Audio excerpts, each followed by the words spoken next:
La filósofa británica Philippa Ruth Foot hizo célebre un dilema ético que se conoce como el problema del tren. Consiste en responder qué haría uno si se encontrase con que un tren sin control avanza a toda velocidad hacia un grupo de 5 personas que morirán arrolladas si nada lo impide. Casualmente, usted tiene el control del cambio de raíles del tren y puede desviarlo hacia una vía accesoria. Pero si lo hace, morirá atropellado un hombre situado en la trayectoria del tren. ¿Cuál sería la manera moralmente buena de actuar? ¿Es mejor dejar que los acontecimientos sigan su curso y mueran 5 personas a pesar de que usted puede impedirlo? ¿O es preferible accionar el desvío del tren, sentenciando así a muerte a un individuo?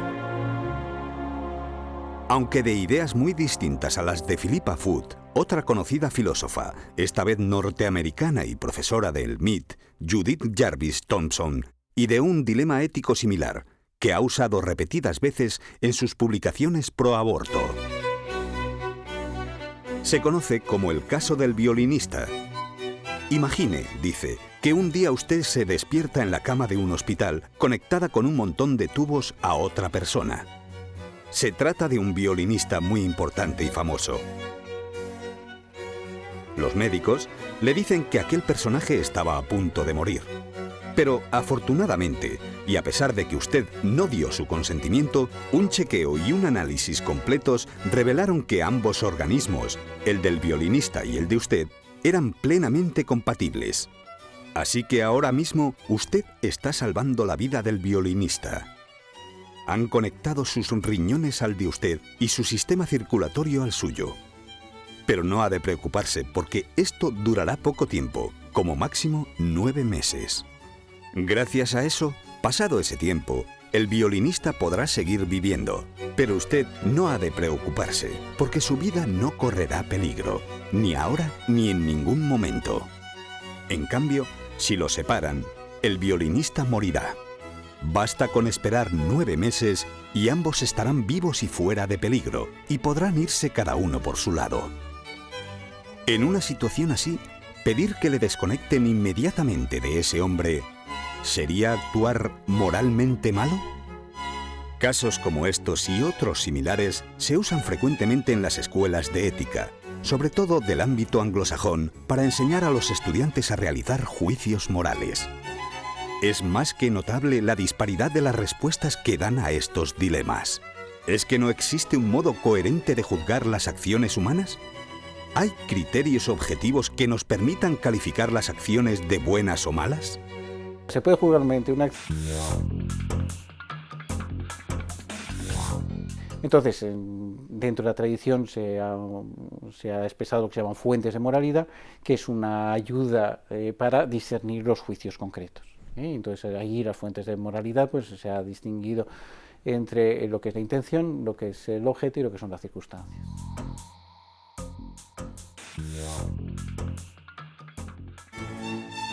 Toda acción libre obedece siempre a una intención. En cada acción, el hombre se propone un objetivo en función del cual organiza su conducta. Ese fin que la persona se propone, esa intención última, se llama técnicamente finis operantis. El fin puede ser bueno o malo. Por ejemplo, proponerse ayudar a otro, descansar o ganar más dinero son fines buenos. Pretender engañar o hacer daño a otro son fines malos. Por tanto, la intención que se persigue, el finis operantis, es un parámetro muy importante para calificar moralmente los actos humanos. Un fin malo desvirtúa la moralidad de la acción, hasta el punto de que aunque se haga algo bueno en sí mismo, por ejemplo, decir la verdad, la acción resulta mala si se busca hacer daño a alguien en su fama u ofenderle o darle un disgusto. Por otro lado, un fin, por bueno que sea, no es suficiente para justificar una acción mala. Nadie sostiene, por ejemplo, que la tortura sea un método educativo lícito. Conviene tener presente que el fin es, en cierto sentido, independiente de la acción. pertenece al sujeto, lo pone la persona que actúa. Por ejemplo, un fin bueno, como podría ser lograr excelentes calificaciones, se puede alcanzar de muchas maneras, estudiando más o copiando en los exámenes. Aunque no suele ser evidente la intención que mueve a una persona, tampoco suele ser algo absolutamente impredecible. De ordinario, expresa el talante moral de la persona, su disposición habitual con respecto al bien. Por eso las intenciones pueden indicar lo que uno ha elegido como ideal o sentido de su vida. Una persona buena suele proponerse objetivos buenos. En cambio, una persona que pasa de la moral acepta con facilidad motivos éticamente inadmisibles siempre que le convienen.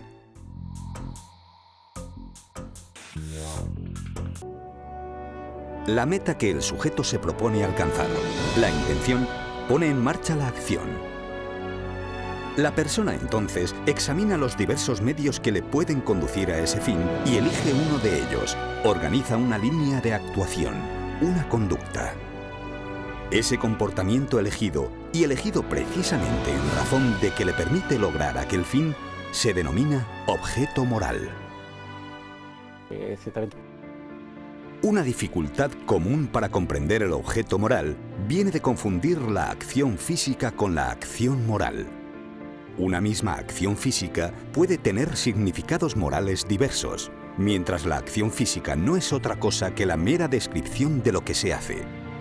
Por ejemplo, dar morfina a un paciente, amputar un miembro, etc.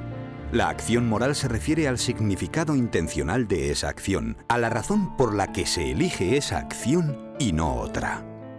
El objeto moral podemos conocerlo atendiendo al efecto propio de la acción. Es lo querido directamente con esa acción. Por ejemplo, la morfina puede aliviar el dolor de un paciente o puede causarle la muerte, que son dos acciones bien distintas. El objeto moral no es ni la morfina ni la vía de suministración, sino el hecho de dar al paciente a sabiendas una dosis analgésica o darle una dosis letal. El médico escoge una opción entre varias posibles en función de qué quiere hacer, de que quiere aliviar el dolor o, en cambio, poner fin a una vida. El objeto moral se conoce también como finis operis o intencionalidad, pues no es otra cosa que el fin próximo de la acción, lo que determina que la persona elija esa manera de actuar y no otra.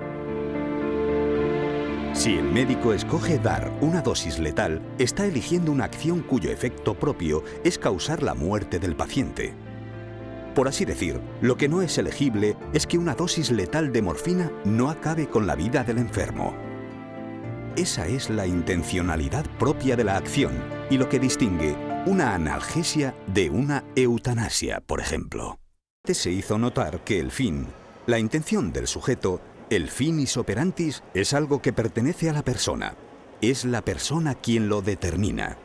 En cambio, el objeto moral, el finis operis, en cierto modo es independiente del sujeto, en el sentido de que no lo pone él. Él solo elige una acción concreta que ya tiene un fin propio. Es algo que pertenece a la propia acción.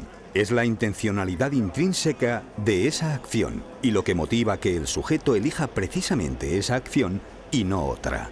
El objeto moral no es...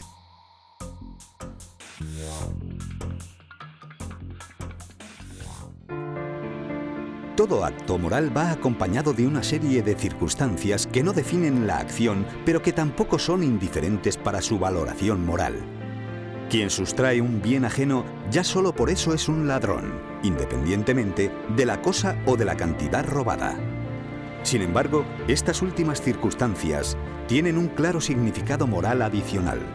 Apoderarse de un Mercedes o de 1 millón de euros no es lo mismo que sustraer un billete de autobús. Las circunstancias son identificables porque, no siendo esenciales a la acción, pueden estar presentes o no. Por ejemplo, la pérdida de embriones que lleva consigo la fecundación in vitro es una circunstancia, sin duda importantísima, que se da muy frecuentemente, pero no define moralmente la fecundación in vitro. Este procedimiento de reproducción humana tiene ya en sí mismo, por su objeto moral, una valoración ética negativa. Y eso incluso aunque no llevara aparejada la eliminación de embriones, su congelación, etc.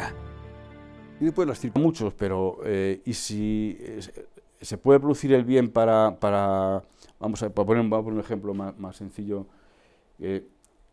Admitamos que hay dos posibilidades de política económica, en un país en que, para simplificar, hay tres elementos, ¿no?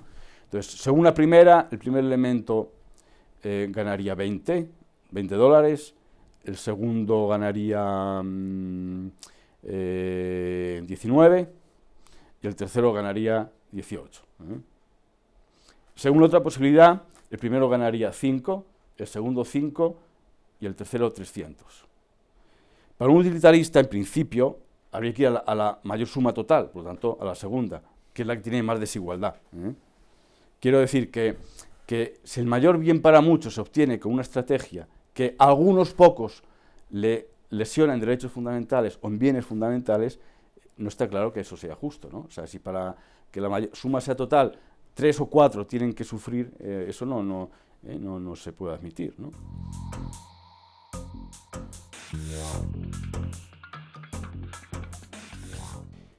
Pero luego, claro, tiene otro problema fundamental el utilitarismo, y es que, a ver cómo explicarlo, que para ellos, quieren valorar todo según las consecuencias, y las consecuencias son muy importantes. Pero ¿por qué quieren valorar todo según las consecuencias? Porque ellos entienden la acción humana, y este para mí es el error fundamental del utilitarismo, entienden la acción humana como un evento físico del que se siguen algunas consecuencias. Por ejemplo, para ellos, lo que nosotros llamamos homicidio voluntario es un señor que quiere matar a otro y lo mata, y un médico al cual está operando se le muere el enfermo. Para ellos, en el fondo, desde el punto de vista de su análisis, es la misma cosa, un evento del que sigue la muerte de un hombre.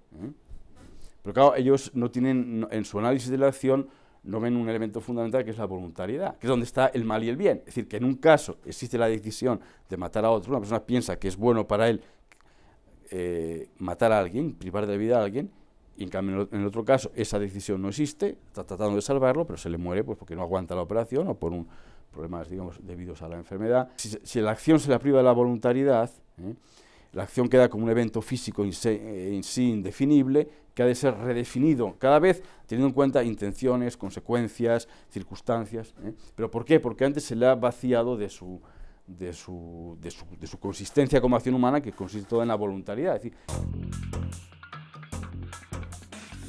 el escándalo, que en moral se llama escándalo, es el acto por que una persona influye en la voluntad de otra, haciendo que tenga mala voluntad. Es decir, como quien convence a alguien de que haga algo malo. Por lo tanto, uno es causante de la mala voluntad del otro. O sea, del deseo que en el otro surge el propósito de hacer algo que está mal. En cambio, la cooperación presupone que el otro ya tiene mala voluntad por su cuenta.